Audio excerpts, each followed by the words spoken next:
At the start of 1917, the Russian Empire is still governed by an autocratic Tsar. From his palace in St. Petersburg, one man rules over 170 million people, answerable only to God.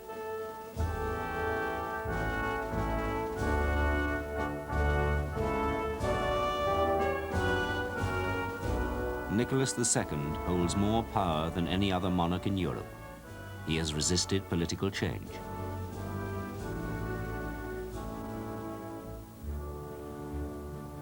But the Tsar's days are numbered. Workers, discontented and hungry, go on strike in St. Petersburg.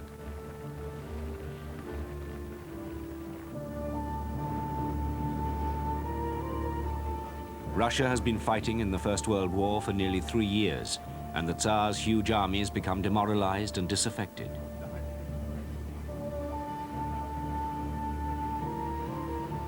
They've suffered defeat after defeat.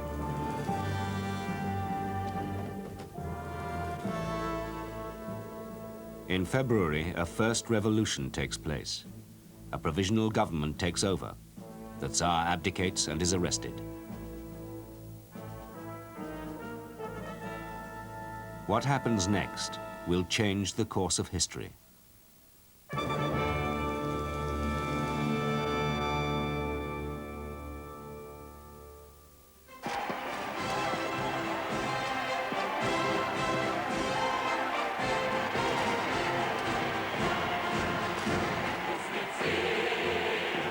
Russians believed they'd won their freedom at last.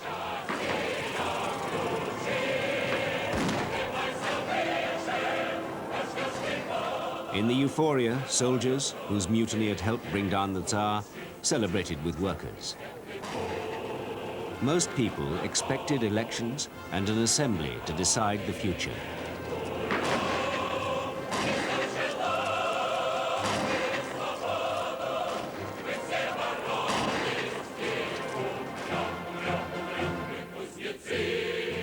Lenin, leader of the small Bolshevik party, wanted more revolutionary change and his own type of Marxist socialism.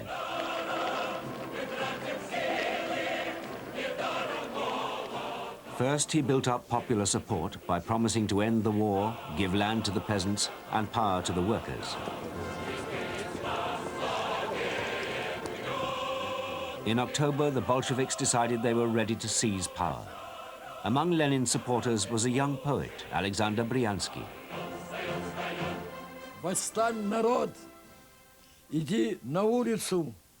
Take to the streets, rise up, raise your hammer, forge happiness for the world.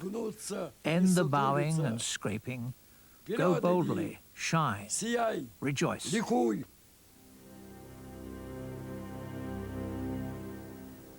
On October the 25th, the Bolsheviks moved on the Winter Palace, where the provisional government was based. Bryansky was with them.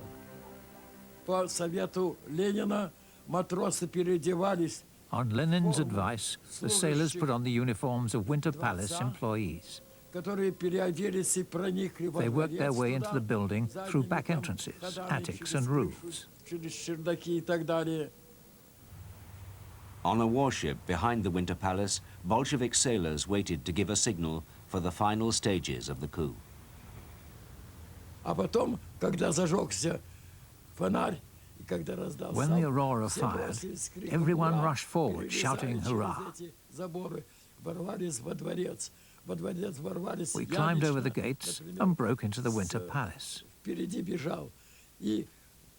I was at the front. I ran up the stairs and stumbled into a big hall where there was a whole detachment of officer cadets with their rifles at the ready. I shouted, "Throw down your rifles." And they threw down their weapons as if to order. They'd seen how angry we were. Later, the taking of the Winter Palace was reconstructed on film by the revolutionary's own director, Sergei Eisenstein, in a highly dramatized version.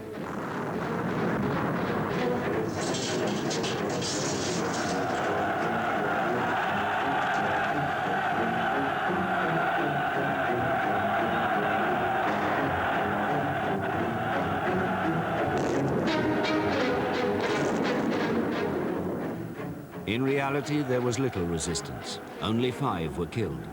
But the film account of a mass storming helped establish a central myth for the revolution, a heroic story of how the workers seized power.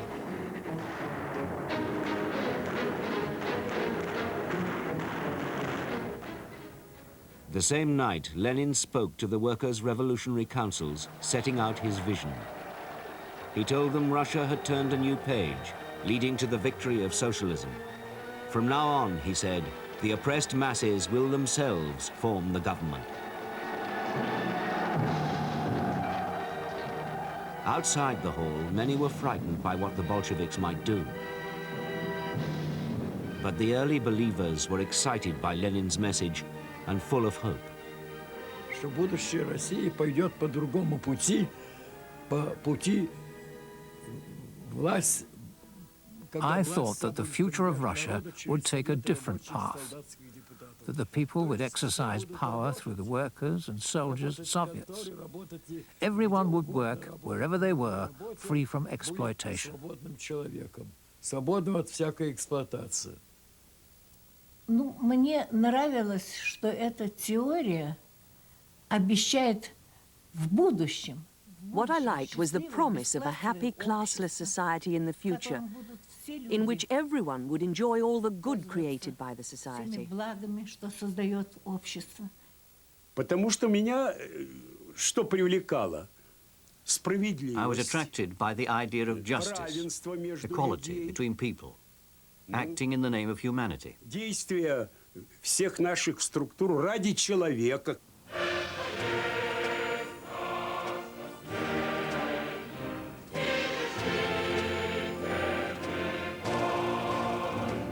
The Bolsheviks moved the capital from St. Petersburg to Moscow soon after the revolution. They took Russia out of the war. The Tsar and his family were shot. And from Moscow, they planned to extend the revolution to the rest of the world. A forceful message was sent to workers everywhere. If the proletariat in other countries followed the communist way, they could kick out kings and capitalists and achieve a world with no more war. Harry Young went to Moscow in a delegation from the tiny British Communist Party.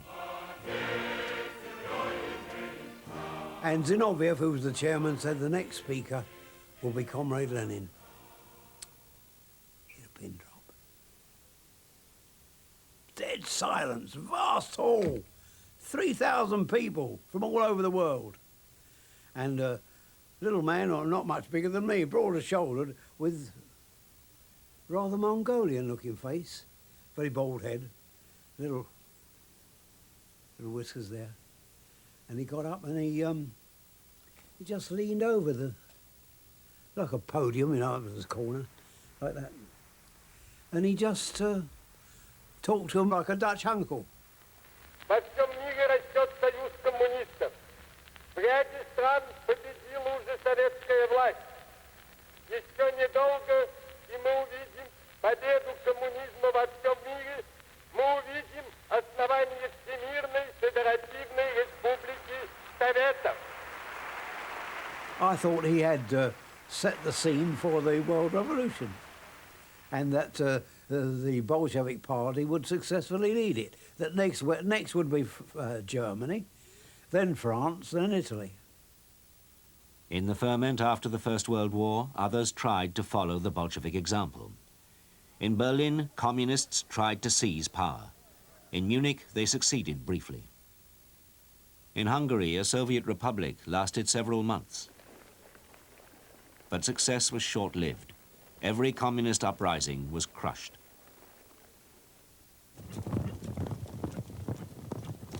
And back in Russia itself, the Bolsheviks had to fight for their own survival in a vicious civil war with supporters of the old regime who were helped by Western governments.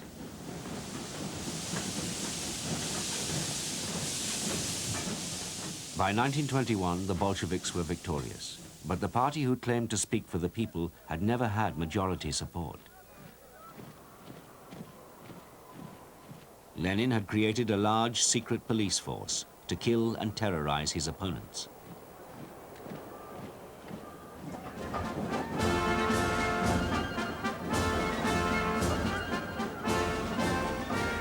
After the Civil War, the Bolsheviks, now calling themselves the Communists, tried to win over the mass of people.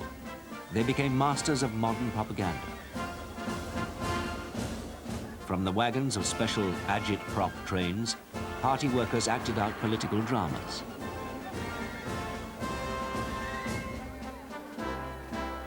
On the trains, many Russians saw their first ever films with an optimistic message about the future.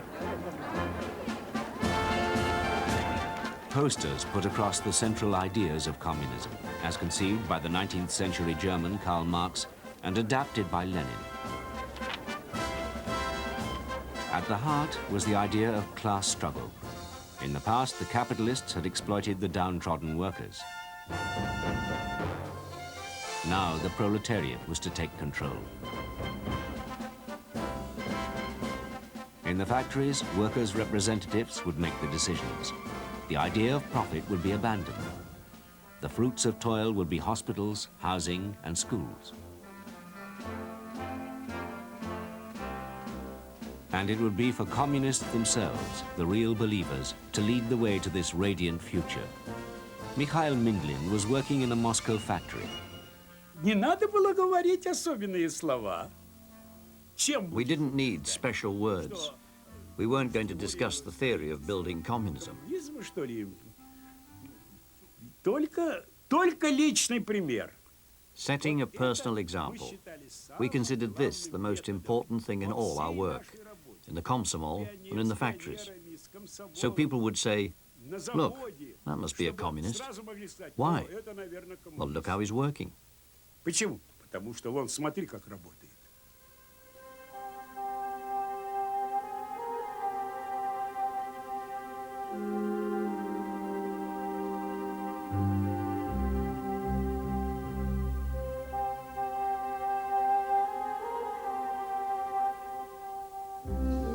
Russia's peasants, 80% of the population, were furthest behind in the new society.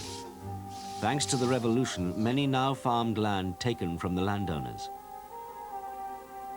But their living standards were well behind the rest of Europe. Few were literate. In 1920, the new government decreed that all Soviet citizens were to be taught to read. Teams of young activists were sent to the country. We went from house to house in search of illiterate people. We made a note of their names. We then found suitable rooms to hold classes in.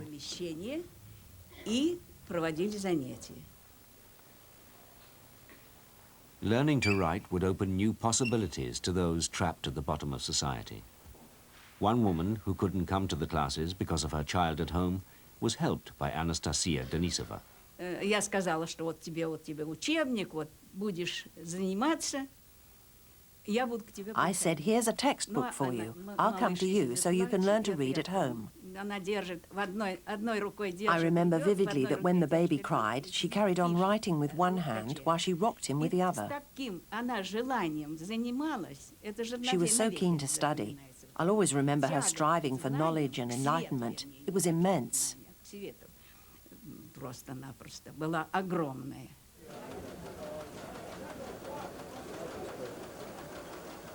To produce the engineers and technicians the new society needed, training was expanded. And the communists said women should have equality with men, with equal pay. Ella Shistya was one of a new generation of women. Когда Ленин сказал, стране нужна электрификация, а коммунизм это совет. When Lenin said that communism is Soviet power plus electrification, I decided that I should become an electrical engineer, that was my holy duty. And I didn't want to just draw up plans. I wanted to build an electric power station. That was my mission, and I achieved it. The revolution gave me the right to feel equal to any man. It gave me the right to work, to study what I wanted to study. Она давала мне право трудиться, учиться так, как я хочу. The 1920s saw an explosion of new thinking in every field. Architects put up public buildings that broke with bourgeois styles. And musicians experimented too.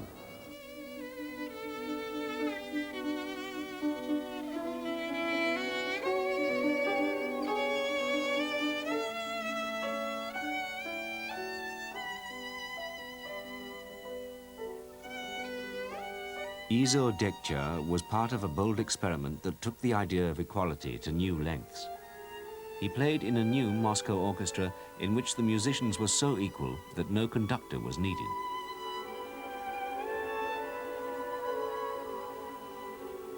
To achieve this solidarity and harmony, the musicians had to sit facing one another. В начале революции, когда произошло, было очень тяжело жить. Life was very hard for musicians at the beginning of the revolution. The conductors didn't treat them well at all.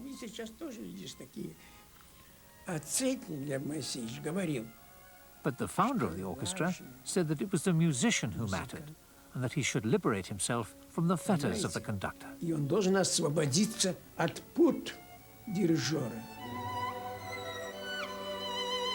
In the first symphony orchestra without an oppressive leader, musical decisions were taken collectively.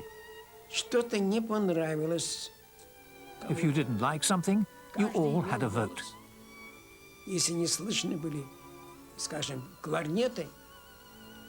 For instance, if you couldn't hear the clarinets, you told them the truth. You're behind. You're not coming in on time. Or you have to play this bit like this. Давай, вот это место надо играть так. Кто за, кто против? Who's in favor? Who's against? This wouldn't happen in an orchestra with a conductor. It was a real innovation.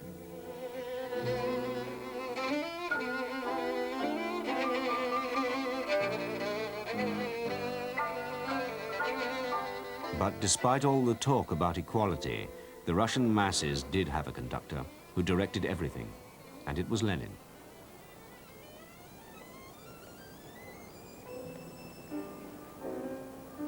By the time he died, he had created a one-party, one-ideology state and an elaborate system of control.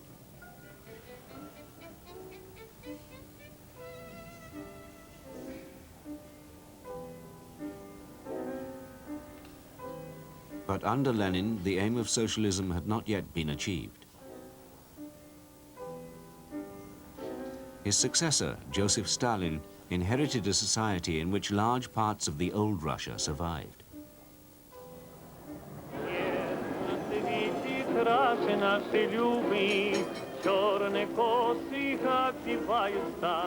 Peasants were still able to sell the produce they farmed themselves in the markets.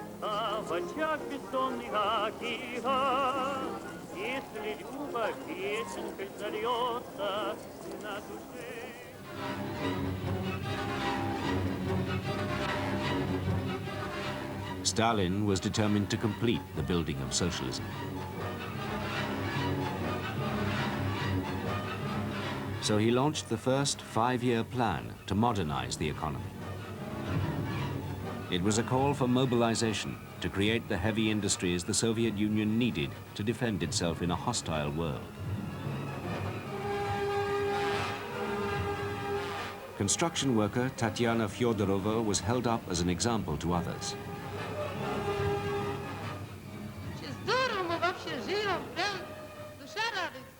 We live so well.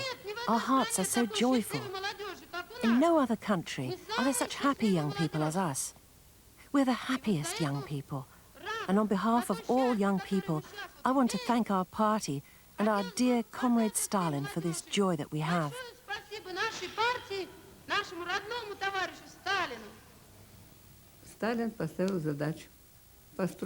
Stalin set a task. Build this or build that. And thanks to the fact that people trusted him and this enthusiasm of young people, it was possible. Remember, this was a country where people were illiterate, lived in virtual darkness, wore birch bark shoes. Even now, I think it's like something out of a fairy tale. How was it possible at one of the most difficult times to raise these great construction sites? It was only possible through the unity of the people and the love of the people for their idol. Because for us, Stalin was an idol.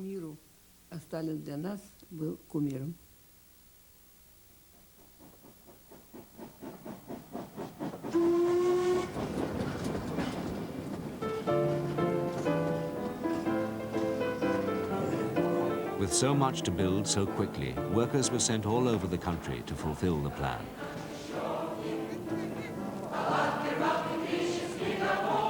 Tens of thousands went beyond the Ural Mountains to start construction of a giant new steelworks. They saw themselves as pioneers.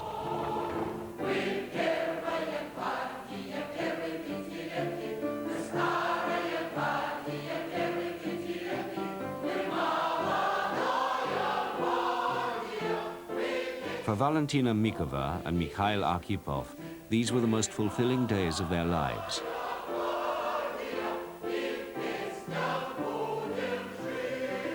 На строительстве домен был один эскаватор, и то плохой. There was one excavator at the blast furnace building site, and it wasn't always reliable. So we dug all the foundations by hand. The trench would be teeming with people. One takes the earth, throws it to the level above. The second person throws it to the third to the fourth, up to 5 or 6 levels. That was how we got the earth out of the trench. Then it was taken away in wheelbarrows.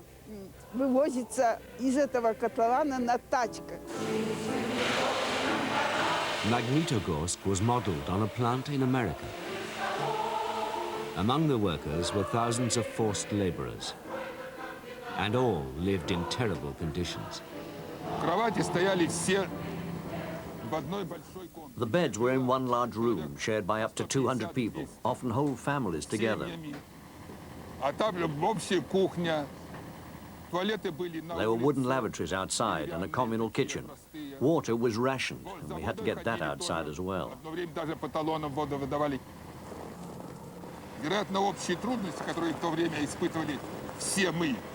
I think that we, the first construction workers of Magnitogorsk, were united by the difficulties we all faced. We were already schooled in our Soviet traditions.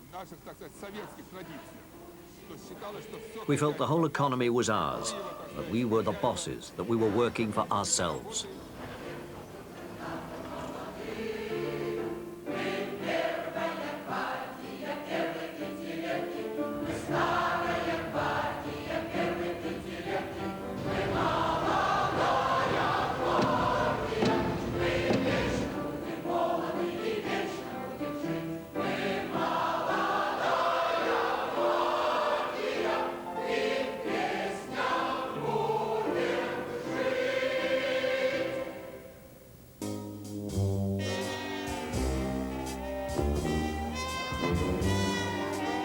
The burst of construction and spending in the Soviet Union came at the time of the Great Depression in the West.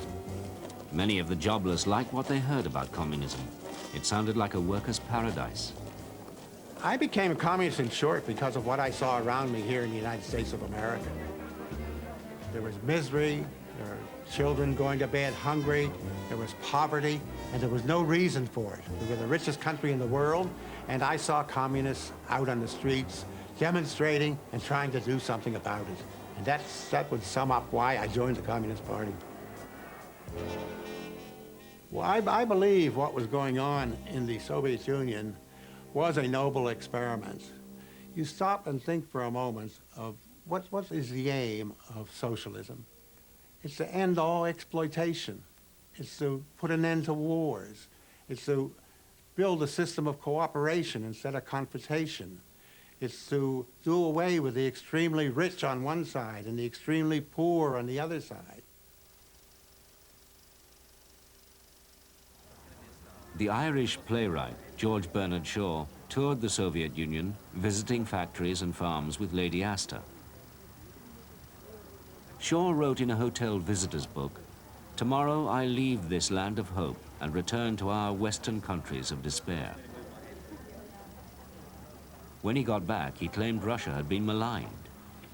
We have rebuked her ungodliness, and now the sun shines on Russia as on a country with which God is well pleased, whilst his wrath is heavy on us, and we don't know where to turn for comfort or approval.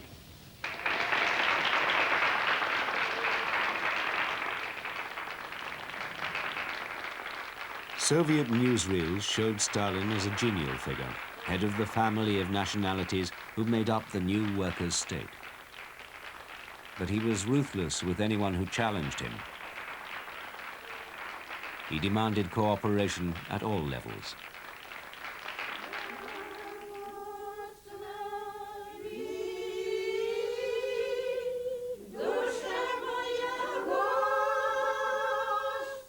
For millions of Russians, the church was still a source of strength and offered the only alternative system of beliefs.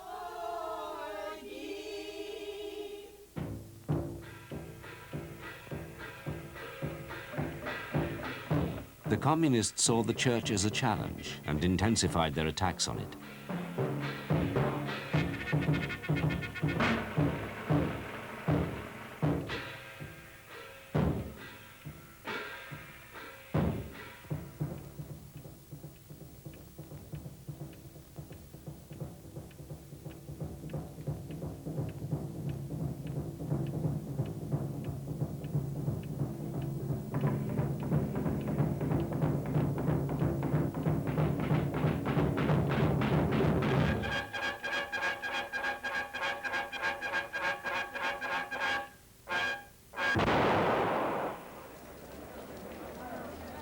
Village priests were ridiculed and harassed and forced to renounce their faith.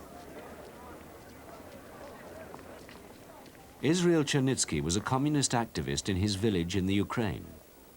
Пришел батюшка, снял себя рясу, да, и положил на стул. The priest came in, took off his cassock and put it on the table. They called the barber, and he cut off his hair. And the priest announced, "There is no God. I've lied to you." The peasant sitting there cried out, "How could you? We built you a house, and now you're saying there's no God."